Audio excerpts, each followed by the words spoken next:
Oi gente, tudo bem? Bom, vamos falar um pouquinho dessa prova da Unifesp 2020, a prova de matemática, né, que foi da questão 16 até a questão 20. Bom, vamos lá. Questão 16. Questão 16 é uma boa questão para começar a prova de matemática. Item A, bem tranquilo, só conta, né, fazer continha, aritmética. E o item B surpreendeu um pouco, né, caiu estatística, né, e mais ainda, caiu, além das medidas de tendência central, mediana, moda e média, caiu também medida de dispersão, ele fala de desvio padrão, você tinha que calcular um desvio padrão, né? Isso é uma novidade, na prova da Unifesp não tinha, pelo menos nos últimos anos, aí você nunca viu aparecer uma questão envolvendo estatística de verdade, né? E esse ano apareceu o item B da questão 16. Não que fosse uma questão difícil, mas uma questão que o aluno tinha que perceber que o 141 poderia aparecer 2 vezes, 3 vezes, né? Ou 2 ou 3, ficaria na dúvida ali, mas aí chegaria à conclusão que só dava 2 vezes para se encaixar com a média, com os outros dados da questão.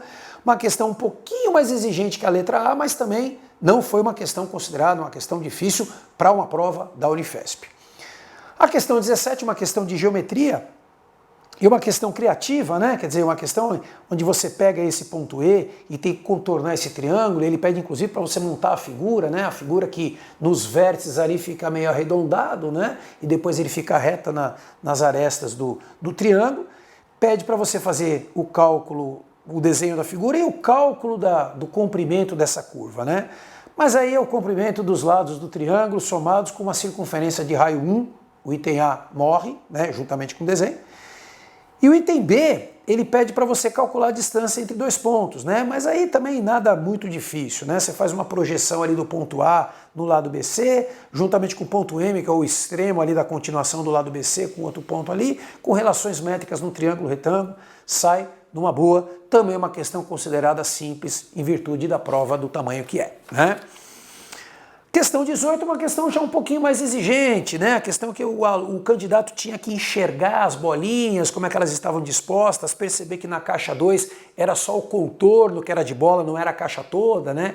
Isso, se o aluno não percebesse isso na hora, ia trazer dificuldade no cálculo, na verdade ia errar o cálculo, né? Ele tinha que perceber que a caixa 1 estava totalmente preenchida, mas a caixa 2 não, né?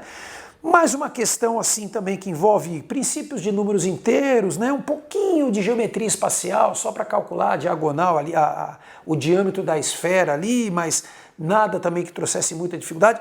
Um pouco mais exigente que as duas questões anteriores, é verdade, mas também nada muito monstruoso, né? A questão 19, uma questão de probabilidade, que é um assunto clássico, todo exame da Unifesp cai ou combinatória ou probabilidade, às vezes até as duas juntas, né? E essa daqui eu diria que é uma questão realmente difícil, pelo item B, né? O item A nada muito difícil, né? Uma coisa que se você fizesse lá as ligações possíveis, né? Você chegaria numa probabilidade ok. Mas o item B não era fácil, muito pelo contrário, né? Você listar os casos possíveis, né? São 2 pares de pino tomada. Quando você escolhe o par A2, por exemplo, você não pode escolher o A1, porque você já escolheu o A. Isso tudo deve ser levado em conta no cálculo da probabilidade. Então não é um cálculo simples, não é um cálculo fácil, dá bastante trabalho de fazer essa conta, né? Eu diria que essa questão sim é a questão que vai fazer o diferencial, né, na prova de matemática. Ou seja, o cara que gabaritar a prova de matemática, muito provavelmente ele vai passar na Unifesp, né? Claro, tem que levar em conta as outras notas também, mas muito provavelmente ele vai conseguir passar.